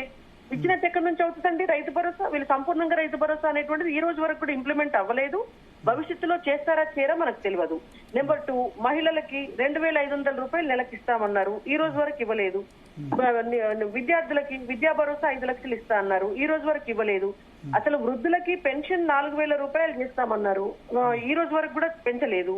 ఇందిరమ్మ ఇండ్లకు 5 లక్షలు ఇస్తామన్నారు, ఇంకా అది ఇంప్లిమెంట్ కాలేదు. మేము నియోజకవర్గానికి 3,000 ఇస్తున్నాం అంటున్నారే తప్ప ఈ రోజు వరకు అయితే హ్యాండ్ ఓవర్ అవ్వలేదు. పెళ్లి పిల్లకు తులం బంగారం అన్నారు, ఈ రోజు వరకు ఇవ్వలేదు. చదువుకునేటువంటి పిల్లలకు స్కూటీలు అన్నారు, ఈ రోజు వరకు ఇవ్వలేదు. ఇట్లా చెప్పుకుంటా పోతే ఇవన్నీ ఎలక్షన్ హామీలే. మేమేమంటామోనంటే అసలు మీరు ఇచ్చినటువంటి ఎలక్షన్ హామీలో మేము మొత్తం నెరవేర్చిందండి. ఒక్క వీళ్ళు చేసింది ఫ్రీ బస్ ఒకటి పెట్టారు, ఆర్టీసీ ఇంకా అప్పలపాలైపోయింది. విద్యుత్ ఒకటి 200 యూనిట్ల వరకు ఫ్రీ అని చెప్పి ఇచ్చారు, అవి 2. ఆ విద్యుత్ కూడా ఏంటి వీళ్ళ పైసలు కావవి, ఇంకా కూడా ట్రాన్స్పోకి స్టేట్ గవర్నమెంట్ బాకీనే ఉంది. అంటే స్టేట్ గవర్నమెంట్ వాళ్ళు ఇచ్చినటువంటి హామీలు ఏది కూడా 100% ఈ రోజు వరకు నెరవేర్చలేదు. మేము మా తరపున ఏమంటున్నాము అనంటే తిట్టుకోవడం కోసము పరిపాలనలు వద్దు అంటున్నా. నేనేమంటున్నాను, మై సిన్సియర్ అడ్వైస్ మా పార్టీ తరపున కూడా. కిషన్ రెడ్డిని రమ్మన్నారు చర్చకు, కిషన్ రెడ్డి ఎందుకు రావట్లేదు మరి చర్చకు? ప్లస్ కిషన్ రెడ్డి వల్ల చాలా ప్రాజెక్టులు ముందుకు రావట్లేదు తెలంగాణకు, ఆయన వల్ల అన్యాయం జరుగుతుందని పదే అంటారు రేవంత్ రెడ్డి. ఇప్పుడు భరత్ గారు ఫర్ ఎగ్జాంపుల్ ఒక్క వ్యవసాయ రంగమే తీసుకున్నా కూడా 2 లక్షల కోట్ల రూపాయలు పెట్టి ఈ రోజు వరకు తెలంగాణ రాష్ట్రం పండించినటువంటి ప్రతి గింజ కొన్నది కేంద్ర ప్రభుత్వము, ప్రతి కాటన్ బేల్ కొన్నది కేంద్ర ప్రభుత్వము, ఎరువులకి ఇవాళ ప్రతి రైతుకి కూడా ఎరువుల సబ్సిడీ ఇస్తున్నటువంటిది కేంద్ర ప్రభుత్వము. ఆ రోజు ఫసల్ బీమాని ఇంప్లిమెంట్ చేసిన ఒక్క సంవత్సరమైనా 1,800 కోట్ల రూపాయలు వచ్చింది కేంద్ర ప్రభుత్వం నుంచి. నిన్నగాక మొన్న పసుపు బోర్డు పెట్టింది మన కేంద్ర ప్రభుత్వము. ఇలా కేంద్ర ప్రభుత్వం నుంచి ఒక 12 లక్షల కోట్ల రూపాయలు తెలంగాణ రాష్ట్రానికి వచ్చినాయి. నేనేమంటున్నా అంటే కేంద్ర ప్రభుత్వం తరపున సవాలు విసిరి చర్చకు రమ్మంటే మేము ఎవ్వరమైనా వచ్చి కూర్చుంటాం, కానీ this is not the point అంట. నేనేమంటాను, మీరు ఫోకస్ చేయండి. దేని మీద ఫోకస్ చేయండి? మీరు పరిపాలన మీద ఫోకస్ చేయండి. మీరు ఒక వ్యవసాయ ప్రణాళికను ఇంట్రడ్యూస్ చేయడం మీద ఫోకస్ చేయండి. మీరు నిరుద్యోగులకు ఉద్యోగాలు ఇవ్వడం మీద ఫోకస్ చేయండి. మీరు తెలంగాణ రాష్ట్రంలో డబ్బుని సృష్టించడం మీద ఫోకస్ చేయండి. దీన్ని ఒక ఇండస్ట్రియల్ హబ్ గా తయారు చేయడానికి ఫోకస్ చేయండి. తెలంగాణలో ఉన్నటువంటి భూములు అమ్మకుండా డబ్బును ఎక్కడి నుంచి పుట్టించగలమో దాని మీద ఫోకస్ చేయండి. మీరు చేయాల్సిన పనులన్నీ పక్కకు పెట్టి తెల్లారి లేస్తే మీసాలు తిప్పుకుంటా తొడలు కొట్టుకుంటా నువ్వు వస్తావా చర్చకు, నువ్వు వస్తావు అంటే చర్చ ఎన్ని గంటలైనా చేద్దాం, ఏమైతుంది? మాకు పోయేదేమున్నదండి? మాకు పోయేదేమున్నది? నువ్వు చర్చలు పెడితే time waste. Being a chief minister me time waste, అధికారుల టైం వేస్ట్, మంత్రుల టైం వేస్ట్. చర్చకు రావడానికి మేము ఎక్కడైనా సిద్ధం. పెట్టమనండి, ఆయననే పెట్టమంటే మోడీ వస్తారా కిషన్ రెడ్డి వస్తారా అని అడిగారు. ఇక వీళ్ళు పెట్టే చర్చకి మోడీ గారు రావాలి, కిషన్ రెడ్డి గారు రావాలి. వాళ్ళు ఏమంటారు, వాళ్ళకి పరిపాలన మీద దృష్టి ఉందండి. వాళ్ళ టైం ని ఇట్లా పనికిరాని వాటి మీద ఎందుకు వేస్ట్ చేయాలి? అసలు నేను ఒక మాట అడుగుతున్నాను భరత్ గారు, మీరైనా డిమాండ్ చేయండి. As a media person you demand. అసలు చర్చ ఎందుకు పెట్టాలండి? నువ్వు హామీ ఇచ్చినవు, హామీనిచ్చే వాటిని నెరవేర్చు, శ్వేతపత్రం రిలీజ్ చేయి. అంటే ఇంత చేసిన ప్రభుత్వం ఏదైనా ఉందా? చర్చకు రండి, 60,000 ఉద్యోగాలు ఇవ్వకపోతే లెక్క పెట్టుకోండి, వచ్చి ఇంత చేసినా అంటే నేను ఒకటే అడుగుతానండి, గత ప్రభుత్వము దిగిపోయే ముందు నోటిఫికేషన్లు ఇచ్చి కొన్ని ప్రభుత్వాలకి కేవలం ఓన్లీ అపాయింట్మెంట్ ఆర్డర్ ఒకటే పెండింగ్ ఉన్న వాటిని తీసుకొచ్చి నువ్వు ఉద్యోగాలు ఇచ్చి నేను ఇచ్చాను అని చెప్పుకోవటం అనేటువంటిది ఎట్లా గొప్ప? సరే ఓకే, నేనేమంటున్నాను, వాళ్ళు ఇచ్చిన 60,000 కన్సిడర్ చేద్దాం. ఎందుకంటే ఎంప్లాయ్మెంట్ అనేటువంటిది ఇట్స్ ఏ కంటిన్యూస్ ప్రాసెస్. ఇప్పుడు ఒక ప్రభుత్వం దిగిపోతే వచ్చే ప్రభుత్వం దాన్ని కంటిన్యూ చేస్తుంది. వీళ్ళు ఎగ్జామ్స్ పెట్టచ్చు, ఇంటర్వ్యూ స్టేజ్ దాకా అది రావచ్చు, మనం యాక్సెప్ట్ చేద్దాం. ఫర్ ఎగ్జాంపుల్ 60,000 ఉద్యోగాలు ఇచ్చిండ్రే అనుకుందాం, కానీ నువ్వు చెప్పింది ఏంది? నేను రాగానే ఒక ఏడాదిలో 2 లక్షల ఉద్యోగాలు ఇస్తా అన్నావు. మేమేం అడుగుతున్నాము? ప్రభుత్వ శాఖలలో ఇంకా ఖాళీలు ఉన్నాయి, అవన్నీ కూడా ఫుల్ఫిల్ చేయండి అంటున్నాం. మీరు అది చేయకుండా ఇన్ని చేసిన వాడు ఎవడన్నా ఉన్నాడా అని అంటే, ఇన్ని చేసిన వాడు ఎవడన్నా ఉన్నాడా అంటే నువ్వు ఇవి మాత్రమే చేస్తా అని, నువ్వు ఇంకా ఎక్కువ చేస్తా అని చెప్పి అధికారంలోకి వచ్చావు కదా. అంటే మిగతా ఎవరన్నా ఉన్నారా అని అంటారు. రామచంద్ర నాయక్ గారు జవాబు చెప్పండి. భరత్ గారు, ఇప్పుడు కేంద్రంలో 10 సంవత్సరాలుగా బీజేపీ ప్రభుత్వం, రాష్ట్రంలో బీఆర్ఎస్ ప్రభుత్వం, గత 65 సంవత్సరాల్లో ఉన్న అప్పెంత, ఇప్పుడు వీళ్ళు చేసిన అప్పెంత, దాని తగ్గట్టుగా వీళ్ళు నిజంగా ప్రపోర్షనేట్ గా మరి ప్రజల్లో ఆర్థికంగా నిజంగా పేదవారిని ఏమైనా పైకి తెచ్చిరా, కొత్తగా ఏమైనా పరిశ్రమలు సృష్టించిరా, కొత్తగా ఏమైనా ఎడ్యుకేషన్ ఇన్స్టిట్యూట్ సృష్టించిరా, ఏమైనా కట్టించిరా, ఏమైనా జరిగిందా, కొత్తగా ఏమైనా ఉపాధి ఉద్యోగాల అవకాశాలు పెంచిరా? ఏది లేదు. అక్కడ ఆయనేమో రాజ్యాంగాన్ని ఖూని చేసే పనులు వాళ్ళు మోడీ గారు, ప్రజాస్వామ్య విలువల్ని తుంగలు తొక్కి ప్రజా ఆస్తుల్ని కొల్లగొట్టే పనులు కేసీఆర్ కుటుంబం. ఇంతే తప్ప ఇప్పుడు ఒకటండి, చర్చకు కేసీఆర్ సిద్ధం ఉంటే రమ్మనండి. ఇంతవరకు చట్టసభ రావట్లేదు. సంవత్సరం కేటీఆర్ నాకెందుకండి, కేటీఆర్ ఏమో మొత్తం ముంచింది అటు అయ్యను ఇటు తెలంగాణని. కేసీఆర్ అన్న కొంచెం అవినీతి తక్కువ చేసి ఉంటాడు, ఈయన ఇంకా అవినీతి అనకుండా ఆయనతోనే మాట్లాడతాం. ఫోన్ ట్యాపింగ్, గొర్రెల్లో స్కామ్ లో, అదే విధంగా అదేంటి ఈ కామర్స్ రేస్, అదే విధంగా మన ఇప్పుడు ఏ అవినీతి చూసినా గానీ కేటీఆర్ పాత్ర లేకుండా లేదు. పుత్రోత్సాహంతో తండ్రి చేసిన సపోర్ట్ తోనే కదా ఇది జరిగింది. ఏదేమైనా కేసీఆర్ గారు ఈ తెలంగాణకి జవాబుదారీ. ఆస్తులు మిగులు బడ్జెట్ ఏర్పడ్డ రాష్ట్రం కేవలం 10 సంవత్సరాల్లో ప్రతి సవాళ్ళు అంటారు. రాణి రుద్రమ్మ గారు ఏంటంటే ఎంత టైం వేస్ట్, మీరు ఎందుకు చేసి చూపించండి చర్చలు సవాళ్ళు ఇవన్నీ అవుతుందా పోతుందా అని. ఇప్పుడు రుద్రమ్మ గారు ఆలోచన వారు వ్యక్తపరచడంలో తప్పేం కాదు, కానీ మోడీ గారు 10 సంవత్సరాలుగా విదేశీ పర్యటనలు ఎన్నిసార్లు చేసిండు, ఆయన చేస్తున్న అడ్మినిస్ట్రేషన్ ఏంటిదో ప్రజలు చూస్తూనే ఉన్నారు. సమయం వచ్చినప్పుడు యుద్ధాలు గుర్తుకు వస్తాయి, ఎలక్షన్ వచ్చినప్పుడు మాత్రమే ఈ మతాలు గుర్తు వస్తాయి వారికి. మిగతా టైం అంతా విదేశాల తిరుగుడే ఉంటది. అడ్మినిస్ట్రేషన్ యాడైతుందండి. అదే విధంగా కేసీఆర్ గారేమో మంచిగా ఒక ఉద్యమ పార్టీగా ఆ రోజు నడపలేని పరిస్థితుల్లో చందాలతోని ప్రజలు ఇచ్చిన చందాలతో నడిపించిన పార్టీ ఈ రోజు 5 ఛానళ్లు, టీవీ, అదేవిధంగా 2-3 పేపర్లు పెట్టుకొని ఆయన ఫామ్ హౌస్ లో 4-5 ఫామ్ హౌస్ కొనుక్కొని ఆయనేమో అంబానీ అదానిని కుబేర్లుగా చేసే పనిలో ఉంటే ఈయన కవిత గారిని మన కల్వకుంట్ల రామారావు గారిని కుబేరులుగా, రిలయన్స్ అదానికి ధీటుగా తయారు చేయాలని తండ్రి అనుకున్నాడు. ఏదేమైనా ఇక్కడ నష్టపోయింది ప్రజలు. ఈ రోజు అవినీతి తగ్గించినాం, రాష్ట్రంలో దుబారా ఖర్చులు తగ్గించినాం, పేదల సొమ్ము పేదవాళ్ళకి పంచుతున్నాం, వాళ్ళేమో దోచుకుంటే మేము పంచుతున్నాం. ఆ రోజు అధికారంలోకి వచ్చే ముందు తెలియదు అప్పుల గురించి. ధనిక రాష్ట్రం అని చెప్పేసి అవార్డులు ఇస్తుంటే నిజమే అనుకున్నాం, రాష్ట్ర ఖజానా పెంచినామంటే నిజం అనుకున్నాం. అయినా కానీ మేము ఇక్కడ ఏ హామీ మేము వెనకడుగు చేయట్లేదే. ప్రతి హామీ నెరవేర్చడంలో ఈ రోజు రేవంత్ రెడ్డి గారు ముఖ్యమంత్రి స్థానంలో ఉన్నారు కాబట్టి ఈ మాత్రం రాష్ట్రాన్ని వారు తెచ్చిన అప్పులకు 1,80,000 కోట్లు సంవత్సరానికి అసలు వడ్డీ కడుతూనే మరి ఈ పథకాలు అమలు చేస్తున్నాం. అదే గనక టీఆర్ఎస్ మళ్ళీ వచ్చి ఉంటే ఇవాళ హైదరాబాద్ ఆస్తులు మొత్తం మిగిలేటిగా ఒకసారి ఆలోచించండి. ఇవాళ హైదరాబాద్ ఆస్తులు అమ్మేసి ఓఆర్ఆర్ కూడా అమ్మేసి తాకట్టు పెట్టిండు. ఉన్న తాకట్టు లీజుని 30 సంవత్సరాల లీజుని. మీరు హైదరాబాద్ సెంట్రల్ యూనివర్సిటీ రెడీ అయినారు కదా 400 ఎకరాలు తాకట్టు పెట్టేందుకు. చూడండి, అది అభివృద్ధి కోసం పరిశ్రమలని మనం చెప్పాల్సిన అవసరం ఉంది. ఇప్పుడు ఒకటండి, 10.5 లక్షల కోట్ల అప్పు అధిక వడ్డీ తెచ్చిండు. కనీసం అంటే ప్రజలు భవిష్యత్తు ఆలోచించకుండా ప్రజల భవిష్యత్తు అప్పు లెక్కలు వాళ్ళేమో 4 లక్షలు అంటారు, మీరేమో అసెంబ్లీలో 7.5 లక్షల కోట్లు అంటున్నారు, 8.5 లక్షల కోట్లు, మీరు 10.5 లక్షల కోట్లు అంటారు. చూడండి భరత్ గారు, ఎఫ్ఆర్బిఎం నాన్ ఎఫ్ఆర్బిఎం లోన్స్ అన్ని కలిపితే 8,30,000 కోట్లు అప్పు అఫీషియల్ కనబడతా ఉంది.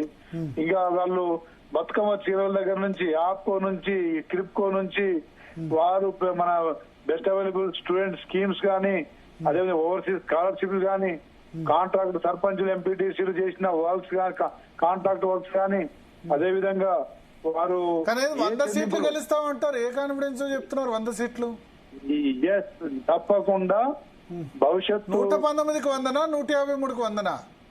తెలంగాణ 119కే 100. 119కే 100. రాణిరావు గారు, తెలంగాణ మీకెన్నో వస్తే మీకు మరి మజ్లిస్ 7 పోతాయి ఎట్లాగో. 119లో 7 వాళ్ళకి పార్లమెంట్ ఎన్ని వచ్చినాయి? భరత్ గారు మీరు నవ్వుతున్నారు. పార్లమెంట్ 0 అన్నాడు మా నాయకుడు రేవంత్ రెడ్డి గారు. బీఆర్ఎస్ ఓకే, బట్ బీజేపీకి ఎన్ని? బీజేపీ పక్కన ఆంధ్ర రాష్ట్రం, వాళ్ళు పొత్తులో ఉన్న రాష్ట్రంలో పైన ఢిల్లీలో వాళ్ళ పీఠం కుర్చీ కాపాడుకోవడం కోసం ఇప్పటికే దాదాపుగా మరి 2 లక్షల 3 లక్షల కోట్ల ప్రజాధనాన్ని వాళ్ళు బడ్జెట్ ని ఆంధ్ర కేటాయించారు. తెలంగాణకు రొటీన్ గా వచ్చేటివి వస్తున్నాయి. అది రాష్ట్ర హక్కు. మనకు పోవాలి, మన దగ్గర నుంచి పోయే ట్యాక్స్ లో మరి మనకు రిటర్న్ గా పావలా 4-5 రూపాయలు వాళ్ళు దోచుకుంటే మనకు పావలా ఇస్తున్నారు. మరి ఆంధ్రాకి ఇచ్చినట్టు తెలంగాణ ఎందుకు ఇవ్వట్లేదు? ప్రత్యేక తెలంగాణ రాష్ట్ర ఏర్పాటులో విభజన చట్టాల్లో పొందుపరిచిన మరి విషయాలు ఎటు పోయినాయి? మోడీ గారికి అవి గుర్తులేవా, లేకపోతే వాళ్ళకి ఏమన్నా మరి అది కనబడట్లేదా? తెలంగాణ రాష్ట్రంలో మరి 12 లక్షల కోట్లు ఇచ్చామని చెప్పారు ఇంతకు ముందే రాణి రుద్రమ గారు. అంతేనా రాణి రుద్రమ గారు ఫిగర్? అంతే అండి, అంతే. ఇప్పుడు భరత్ గారు మోడీ గారికి సపోర్ట్ చేయాల్సిందా? చట్టాలలో సపోర్ట్ చేసుకుంటూనే వారితో విభేదించినట్టు నేను మోడీ దగ్గర తలవంచనని చెప్పి, ఆయన ఫండ్ ఇచ్చేది లేదు, నేను తీసుకునేది లేదని చెప్పి మొరం వేసి మొండికేసి కూర్చున్నాడు. కానీ మన ప్రభుత్వం రేవంత్ రెడ్డి గారు కేబినెట్ మంత్రులను తీసుకొని ప్రతి మంత్రిని, సెంట్రల్ మంత్రులను, మోడీ గారిని, అమిత్ షా గారిని కూడా భేషజాలు లేకుండా మరి మాకు నిధులు ఇవ్వండి అని కేటాయించండి అని అడిగితే కూడా ఇంతవరకు కాళేశ్వరంకి వాళ్ళు ప్రత్యేక ప్యాకేజ్ ఇచ్చింది లేదు, స్పెషల్ స్టేటస్ ఇచ్చింది లేదు. అదే విధంగా మరి మన మూసీ సుందరీకరణ ఇంతవరకు యాక్సెప్ట్ చేయలేదు. వారు సబర్మతిని చేసుకుంటారు, నర్మదాని చేసుకుంటారు, గంగాని చేసుకుంటారు. మరి మన దగ్గర మూసి మాత్రం ఏం పాపం చేసింది? మరి అభివృద్ధికి రొటీన్ గా ఇచ్చే నిధులు ఎలాగో వస్తాయి. అది ఏ రాష్ట్రానికైనా పోవాల్సిన వాటా పోతుంది రేషియోలో. మరి అక్కడ మధ్యప్రదేశ్ గాని, బీహార్ గాని వారు పాలిస్తున్న యూపీలో ఇస్తున్నట్టుగా మరి ట్యాక్స్ వసూలు చేసింది రూపాయి అయితే వాళ్ళు 7 రూపాయలు 6 రూపాయలు ఇస్తుంటే, తెలంగాణకు వీళ్ళు ట్యాక్స్ వసూలు అయిన దాంట్లో కట్ చేసుకొని 4 రూపాయలు వాళ్ళు ఉంచుకొని రూపాయి మాత్రమే ఇస్తున్నారు. ఇదేదో ఒక న్యాయం అండి? మోడీకి తెలంగాణ అంటే వివక్షత. తెలంగాణలో కాంగ్రెస్ పార్టీ ఉంది కాబట్టి ఈ వివక్ష. కాంగ్రెస్ ప్రభుత్వాన్ని అటు నిందించాలా, ఇటు చెప్పాలి జవాబు దీనికి. యాక్చువల్ గా నాకు భరత్ గారు వారేం మాట్లాడుతున్నారో వినిపించట్లేదు. ఆయన ఏమన్నారంటే వివక్ష చూపిస్తున్నారు. బీహార్ నుంచి రూపాయి తీసుకుని 5 రూపాయలు వాళ్ళకి ఇస్తున్నారు, యూపీలో నుంచి రూపాయి తీసుకుని 7 రూపాయలు ఇస్తున్నారు, మనకు రూపాయి తీసుకుని 30 పైసలు కూడా మనకి ఇవ్వట్లేదు. ప్రత్యేకంగా మనకి ఇచ్చింది ఏంది? రొటీన్ గా వచ్చే ఫండ్స్ తప్ప ప్రత్యేకంగా మనకి ఇచ్చింది ఏందని అంటున్నారు వాళ్ళు. అసలు వాళ్ళు తెలుసుకోవాల్సిన అంశం ఏంటంటే భరత్ గారు, జనరల్ గా కాంగ్రెస్ పార్టీ కేంద్రంలో అధికారంలో ఉన్నప్పుడు మనం కట్టే ట్యాక్స్ డెవల్యూషన్ ఫండ్స్ లో, అంటే మనం 100 రూపాయలు కడితే 32 రూపాయలు మాత్రమే రాష్ట్రాలకు వచ్చేవి కాంగ్రెస్ అధికారంలో ఉన్నప్పుడు సమయంలో. అయితే ఇప్పుడు భారతీయ జనతా పార్టీ అధికారంలోకి రాగానే నరేంద్ర మోడీ గారు ఏం చేశారంటే, రాష్ట్రాలకు స్వయం ప్రతిపత్తి ఉండాలి, రాష్ట్రాలు ఎదగాలి అనేటువంటి ఉద్దేశంతో ఆ పర్సంటేజ్ ని ఇంకో 10% ఎక్కువ పెంచారు. 100 రూపాయలకి 42 రూపాయలు ప్రతి రాష్ట్రానికి ట్యాక్స్ డెవల్యూషన్ ఫండ్స్ ఫస్ట్ వెళ్ళిపోతాయి. అది తెలుసుకోవాలి ముందు. దాంతో పాటు స్థానిక సంస్థలకి పంపించేటటువంటివి ఇంకొక 8% వస్తాయి. అంటే 7% స్థానిక సంస్థలు plus 1% NDRF, national disaster response force. 50% పోతే కరెక్ట్. 42% పెంచారు కానీ మళ్ళీ మీరు సెస్లు సర్చార్జీలు పెంచి అది మళ్ళా అదే 32%కి వస్తుంది. లేదు భరత్, సెస్లు సర్చార్జీలు రాష్ట్రాలకు రావు వాటా. పెట్రోల్ మీద ఇప్పుడు సెస్ సర్చార్జీ విధిస్తే రాదు. 42 పెంచింది వాస్తవం, మీ ఆర్థిక సంఘం పెంచింది, మీరు పెంచారు. బట్ మళ్ళా గదే 32% వస్తుంది ఆ సెస్సులు సర్చార్జీల వల్ల. పెట్రోల్ మీద కదండి, పెట్రోల్ మీద సెస్ రాష్ట్రం కిందకి రాదు. ఓకే, పెట్రోల్ మీద వస్తున్న ఇప్పుడు ఏదైతే ఉందో ఎక్సైజ్ సుంకం గానీ దానికి సంబంధించి రాష్ట్రాల పన్ను వేరు, ఎక్సైజ్ సుంకం వేరు. బట్ మీరు అట్లా కాకుండా సెస్ రిలీజ్ సెస్ పెడుతున్నారు. ఆ సెస్ రాష్ట్ర పరిధిలోకి రాదు, 32% వస్తుంది. మళ్ళీ లెక్క వస్తే 42% పెంచింది కరెక్టే, కానీ ఇవన్నీ ఖర్చుపోగా మళ్ళీ 32% వస్తుంది అంటురా. ఇప్పుడు నేనేమంటున్నాను భరత్ గారు, ఇవి ఒకవేళ అది పెంచకపోతే మరి 32 నుంచి మళ్ళీ 22కు పోద్ది కాదు. నేనేమంటున్నా అంటే 50% ట్యాక్స్ డెవల్యూషన్ ఫండ్స్ ద్వారానే ఇక్కడికి డబ్బు రావటం అనేది పక్కన పెడితే, ట్యాక్స్ డెవల్యూషన్ కి సంబంధం లేకుండా నేషనల్ హైవేస్ కి ఖర్చు పెట్టే డబ్బు అయితే ట్యాక్స్ డెవల్యూషన్ ఫండ్స్ కాదు కదండి. అదొక 1,00,000 కోట్లు ఎక్స్ట్రా ఉంది కదా. ఇవాళ కాజీపేట కోచ్ ఫ్యాక్టరీ కోసము ఒక 500 కోట్ల రూపాయలు రైల్వే మ్యానుఫ్యాక్చరింగ్ యూనిట్ కి పెట్టేది ట్యాక్స్ డెవల్యూషన్ ఫండ్ కాదు కదా. గిరిజన యూనివర్సిటీ కోసం పెట్టేటటువంటి డబ్బులు ట్యాక్స్ డెవల్యూషన్ ఫండ్స్ కాదు కదా. ఇవాళ తెలంగాణ రాష్ట్రంలో దాదాపు ఒక 40 రైల్వే రైల్వే స్టేషన్ల అభివృద్ధి కేవలం సికింద్రాబాద్ రైల్వే స్టేషన్ కి 700 కోట్ల రూపాయలు, మన చెర్లపల్లి రైల్వే స్టేషన్ కి ఒక 500 కోట్ల రూపాయలు, కాచిగూడ రైల్వే స్టేషన్ కి ఒక 300 కోట్ల రూపాయలు, మిగిలినటువంటి 37 రైల్వే స్టేషన్లకి కలిసి మొత్తం 38,000 కోట్ల రూపాయల బడ్జెట్ ఇవాళ ఓన్లీ ఆన్ రైల్వేస్ పెడుతున్నాము. 5 వందే భారత్ రైళ్లు వస్తున్నాయి. అదే మన ట్యాక్స్ రెవల్యూషన్ ఫండ్సా? కాదు కదా. ఇవాళ పసుపు బోర్డు కార్యాలయం ఒకటి వస్తుంది, దానికి కొంత బడ్జెట్ ఎలకేట్ అవుతుంది. అదేమి ట్యాక్స్ రెవల్యూషన్ ఫండ్స్ కాదు కదా. ఇట్లా చెప్పుకుంటూ పోతే డెవలప్మెంట్ మీద పెట్టేటటువంటి డబ్బంతా కూడా మరి ఎక్కడి నుంచి వస్తుంది? ఇప్పుడు నేను ఒకటే అడుగుతా అండి, రాష్ట్రం నుంచి పోయిన డబ్బు కేంద్రం 50% రాష్ట్రాలకే ఇచ్చి మిగిలినటువంటి డబ్బుని రైల్వేల పైన, రోడ్ల పైన, ఎయిర్పోర్ట్ల పైన, ఇక్కడ కొత్తగా ఎయిర్పోర్ట్ కూడా డెవలప్ చేయబోతున్నారు, ఎయిర్పోర్ట్ల పైన అండ్ ఇవి ఖర్చు పెడుతూ ఇంకా మిగిలినవి ఏమిటి? మనకు వెనుకబడ్డటువంటి జిల్లాలకి కాలేజెస్ ఇవ్వటం కావచ్చు. ఇవాళ మన తెలంగాణ రాష్ట్రంలో ఏకలవ్య స్కూల్సే ఒక 18 స్కూల్స్ పెట్టినారు. సరిగా రైల్వే అంటే మీరు రైల్వే ప్రయాణికుల దగ్గర టికెట్ వసూలు చేసి చేస్తారు కదా రైల్వే ఇప్పుడు అట్లా అనుకుంటే మరి అట్లా ఒకటండి, అది ఎప్పుడు ముందైతే పెట్టుబడి అయితే పెట్టాలి కదా. ఇప్పుడు టికెట్ ప్రయాణికుల దగ్గర టికెట్ వసూలు చేస్తే కంటిన్యూస్ ప్రాసెస్. ఇప్పుడు ఆర్టీసీ బస్ స్టాండ్ లో పడుతుంది, బస్సులు వేస్తుంది, బికాస్ టికెట్ దానికి సంబంధించి రైల్వే ఏదైనా అభివృద్ధి అనేటువంటిది అలా. భరత్ గారు నేను ఒక విషయం అడుగుతాను, ఇవాళ కేంద్రము అండ్ ఇవన్నీ కాకుండా కేవలం ఒక రక్షణ మీదనే 5 లక్షల కోట్ల రూపాయలు ఖర్చు పెట్టాలండి. మేము 100 రూపాయలు కట్టాం కాబట్టి మాకు 100 రూపాయలు రావాలి అని అంటే మరి దేశం ఎట్లా నడుస్తుందండి? ఇప్పుడు ఎక్స్ట్రా అడుగుతున్నారు. ఫర్ ఎగ్జాంపుల్ నేను అడుగుతాను, ఎక్స్ట్రా ఏమడుగుతారు వాళ్ళు? బీఆర్ఎస్ పార్టీ వాళ్ళు ఉన్నాడు, కాళేశ్వరం ప్రాజెక్టు కి డబ్బులు ఇవ్వండి అని అంటారు. లేకపోతే ఆంధ్రప్రదేశ్ వాళ్ళు పోలవరం కి డబ్బులు అడుగుతారు. మనం ఇంకోటి ఏదో ఇప్పుడు వీళ్ళు ఏమడుగుతున్నారు, మేము 4th సిటీ కడుతున్నాము, మేము మూసీ ప్రాజెక్టు, మాకు మూసీ ప్రాజెక్టు కడుతున్నాము, మాకు డబ్బులు ఇవ్వండి అని మెట్రో అడుగుతున్నారు. మెట్రోకు అనుమతి రాకుండా కిషన్ రెడ్డి అడ్డుకుంటున్నారు అంటున్నారు, వీళ్ళు అడుగుతున్నారు. మరి ఒకవేళ మనం ఎంత కడతామో మనకు లైన్ బేత గీసి అంతే ఇస్తే మరి అడిగే ఎక్స్ట్రా వాడికి కేంద్రం ఎక్కడి నుంచి ఇస్తుంది భరత్ గారు? ఇదొక అంశము. అండ్ ఇంకొకటి అసలు విషయము మర్చిపోయి ఒకరు మాట్లాడారని 10 మంది మాట్లాడుతున్నారు. ఈ రాష్ట్రంలో, తెలంగాణ రాష్ట్రంలో అత్యధికమైనటువంటి సొమ్ము హైదరాబాద్ నుంచి వస్తుంది, రంగారెడ్డి జిల్లా నుంచి వస్తుంది.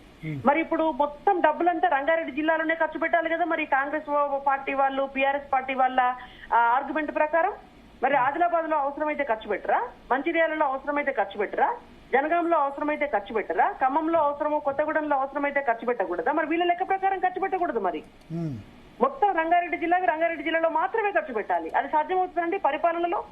అంటే వట్టిగా కేంద్రం మీద బురద జల్లాలా, ఏదో ఒకటి అనాలి, మేము ఇంత ఇస్తున్నాం మాకు ఇంత వస్తుందని పంచాయతీ చేయాలి.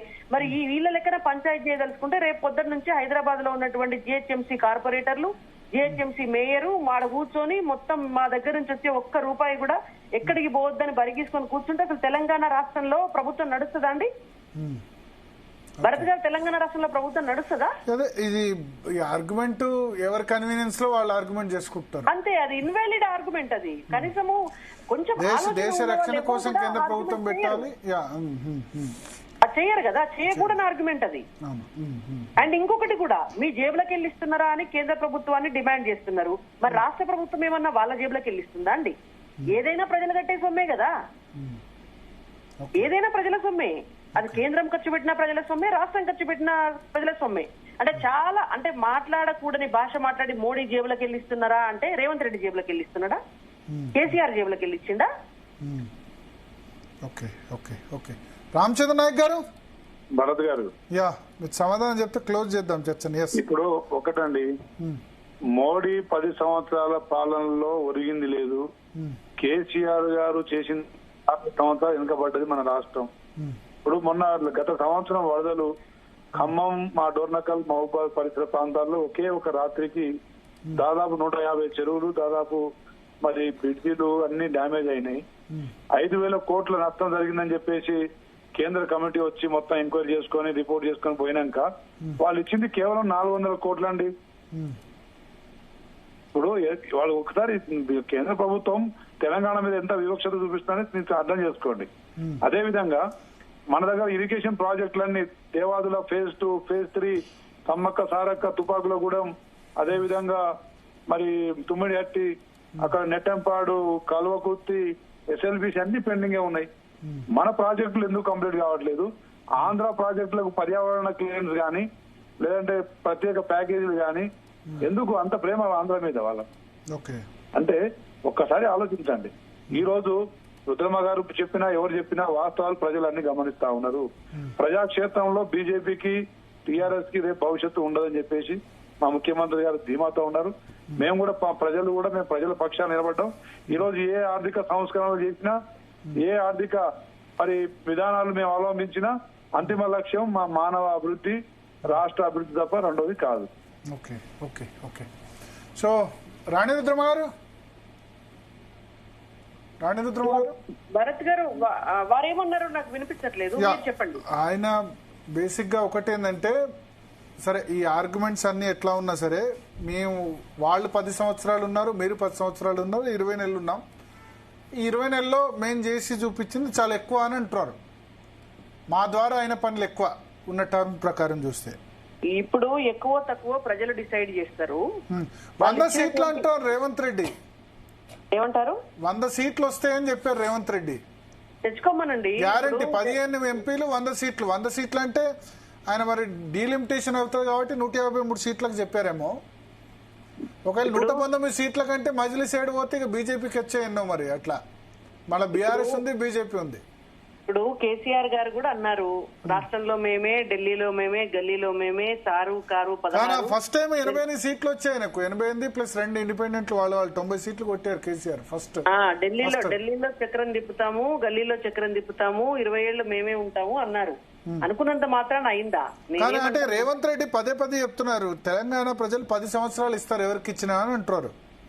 అంటే వాళ్ళ ఆశిస్తే తప్పే ఉందండి, ఆశించనియండి. అసలు వాళ్ళ ఆశపడ్డానికి అమలు చేసే హామీలకు పొంతన ఉండాలి కదా. అవి పొంతన ఉన్నప్పుడు ప్రజలు నిర్ణయిస్తారు. అంతే తప్ప ఇవాళ ఆశపడితే మేము కూడా చెప్తాం మాకు 100 వస్తాయని. దానికి అడ్డం ఏముందండి? మాకు కూడా ఆయన 100 అన్నాడు, నేను 119 వస్తాయని చెప్తా. ఏమవుతుంది? చెప్పినంత మాత్రాన ఏమవుతుంది? అట్లా పని చేయమనండి. నిజంగానే వాళ్ళకి 100 సీట్లు తెచ్చుకోవాలనుకుంటే అంత అద్భుతంగా ప్రజాదరణ పొందేలాగా పని చేయమనండి. Okay okay okay. Thank you Rani Rudramma garu, Ramachandra Naik గారు. మొత్తానికి రెహనా ఒకటి, నిన్న ఎల్బీ స్టేడియం సభలో రేవంత్ రెడ్డి చేసిన కామెంట్స్ అవన్నీ చూసిన తర్వాత ఇవాళ కేటీఆర్ మళ్ళీ ప్రెస్ మీట్ పెట్టి 72 గంటలు సమయం ఇస్తున్నాం మీకు, ఎందుకంటే లాస్ట్ టైం ప్రిపేర్ కాలేదు అని చెప్పారు కాళేశ్వరం విషయంలో, కాబట్టి ప్రిపేర్ అయ్యారా ఏ విషయం మీద అయినా నేను రెడీ, చర్చకు రెడీ అని కేసీఆర్ కు కిషన్ రెడ్డి సవాల్ విసిరితే కేటీఆర్ స్పందించారు. రమ్మ ఎక్కడ టైం నువ్వు చెప్పినా సరే, నేను చెప్పినా సరే, ప్లేస్ నువ్వు చెప్పినా సరే, అదేదో బాలకృష్ణ సినిమాల డైలాగ్ ఉంది కదా, ప్లేసులు కూడా చెప్పారు. మీ సొంత ఊరు కొండారెడ్డిపల్ల, మా సొంత ఊరు చింతమడకన, కేసీఆర్ సొంత ఊరు, లేదా గజ్వేల్లో పెడదామా, ఎక్కడ పెడదామా రండి, ఎక్కడ పెట్టినా రెడీ, లేదా ప్రెస్ క్లబ్ లో పెడదామా అని చెప్పారు. బట్ అల్టిమేట్ గా ఇవన్నీ కార్యరూపం దాల్చాం. ఇప్పుడు కిషన్ రెడ్డి స్పందించారు కానీ దాని చర్చ వస్తానని నేను చెప్పలేదు. కాబట్టి చూద్దాం. అంటే ఇవి మంత్రులు స్టేట్మెంట్లు ఇక్కడ వరకే ఉంటాయి. కేసీఆర్ అసెంబ్లీకి రావాలంటారు, ఆయన రారు. కేసీఆర్ బహుశా సంవత్సరంలో 2 రోజులు రావచ్చు, గవర్నర్ స్పీచ్ రోజు, బడ్జెట్ ప్రవేశపెట్టే రోజు. కేసీఆర్ అసెంబ్లీకి అటెండ్ అవుతారు, ఎందుకంటే ఆ రోజు ఇంకా వేరే ఎజెండా ఏముండదు. గవర్నర్ స్పీచ్ రోజు గవర్నర్ స్పీచ్ చేసుకుని సభ వాయిదా పడుతుంది. బడ్జెట్ ప్రవేశపెట్టిన రోజు కూడా బడ్జెట్ ప్రవేశపెడతారు. సో ఎవరు మాట్లాడడానికి ఏముండదు. సో ఆ 2 రోజులు మాత్రమే కేసీఆర్ వస్తారు, ఎందుకంటే అదందరూ తెలుసు, is not interested in assembly. మొదటి 4 సంవత్సరాలు అయితే ఖచ్చితంగా కేసీఆర్ అసెంబ్లీకి రారు. ఇప్పుడు కూడా నిన్న యశోద హాస్పిటల్లో పెట్టి త్వరలోనే ప్రెస్ మీట్ పెట్టి బనకచెర్ల ఇవన్నీ విషయాలు కూడా చెప్తా అని చెప్పారు. ప్లీనరీ తర్వాత ఏప్రిల్ 27 సంవత్సరం తర్వాత మాట్లాడిన తర్వాత మళ్ళీ ఇప్పుడు దాదాపు 2-3 నెలలు అయింది. అప్పటి వరకు మాట్లాడరు. ఇట్లా సవాళ్లు ప్రతి సవాళ్ళు అయితే కంటిన్యూ అవుతాయి. కేటీఆర్ సవాలు విసరడం, ఇప్పుడు వీళ్ళు కేటీఆర్ సవాలు విసరడం ఏంది, కేటీఆర్ దానికి రేవంత్ రెడ్డి ఎందుకు మేము చాలు అని వాళ్ళు అంటారు. But KTR also IT minister almost మొత్తం మెయింటైన్ చేశారు కదా. సో ఇవి అక్కడ వరకే ఉంటాయి పొలిటికల్ రాజకీయ సవాళ్లు తప్ప అంతకు మించి అయితే ముందుకైతే పోతుందని నేను అనుకోను. నిజంగా ఇద్దరు నేతలు చర్చ దాకా పోయింది చాలా తక్కువ. అమెరికాలో ఉంటుంది ఇట్లా, యుఎస్ ప్రెసిడెంట్ ఎలక్షన్ అప్పుడు మీకు జో బిడెన్ వర్సెస్ ట్రంప్ అట్లా టెలివిజన్ చర్చలు ఉంటాయి ఖచ్చితంగా. ఓకే సరే, జో బిడెన్ అంటే మొన్న ఆమె కమలా హారిస్ వర్సెస్ ట్రంప్ ఇద్దరు డైరెక్ట్ గా చర్చ. బట్ మన దేశంలో ఇంకా ఆ స్థాయి ఓపెన్ ఛాలెంజ్ అనేది రాలేదు, కాదు అని కూడా నేను అనుకుంటున్నాను. ఈవెన్ ముఖ్యమంత్రి స్థాయిలో కూడా కాదు, ఈవెన్ ఎమ్మెల్యే స్థాయిలో ఛాలెంజ్ విసురుకుంటేనే పోలీసులు అరెస్ట్ చేసుకుంటున్న పరిస్థితి. నువ్వు నేను చర్చకు వద్దామా అక్కడికి వద్దామని. సో ఇది అక్కడ దాకా అయితే పోదు. బట్ రేవంత్ రెడ్డి ప్లాన్ అయితే 100 సీట్లు అన్నది ఆయన నియోజకవర్గాల పునర్విభజన అయితే 153లో 100 సీట్లు ఖచ్చితంగా గెలుస్తామని చెప్తున్నారు. చూద్దాం, లోకల్ బాడీస్ ఎలక్షన్స్ ఉన్నాయి కదా ఇప్పుడు 1 మంత్లో ఏం జరుగుతుంది. Okay Bharat, thanks for the analysis. So ఇది ఇవాల్టి